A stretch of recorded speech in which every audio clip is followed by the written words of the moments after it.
বিকেলের দিকে মনটা হঠাৎ একটু আনমনা লাগছিল। দিনের কাজকর্ম শেষ, আলোটা একটু নরম হয়ে এসেছে। মনে হলো আজ চার দেয়ালের ভেতর থাকা যাবে না। ব্যাগে মোবাইলটা রেখে হাঁটতে হাঁটতে বেরিয়ে পড়লাম। কোনো ঠিকানা ছিল না, শুধু ছিল প্রকৃতির টান।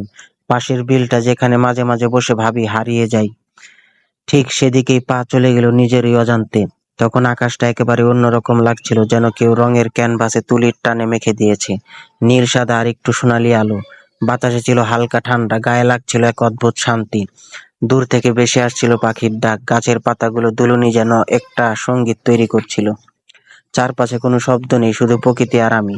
এমন মুহূর্তে ক্যামেরাটা না তুললে নিজেকেই ক্ষমা করতে পারতাম না। কয়েকটা ভিডিও নিলাম, কিছু ছবি তুললাম, কিন্তু যা মনে গেঁথে গেল সেটা ক্যামেরায় ধরার মতো না।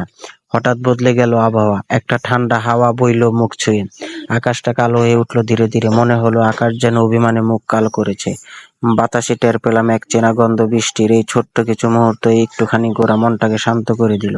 প্রকৃতি আসলে সবসময় কথা বলে, শুধু আমাদের একটু সময় নিয়ে তার কথা শুনতে হয়।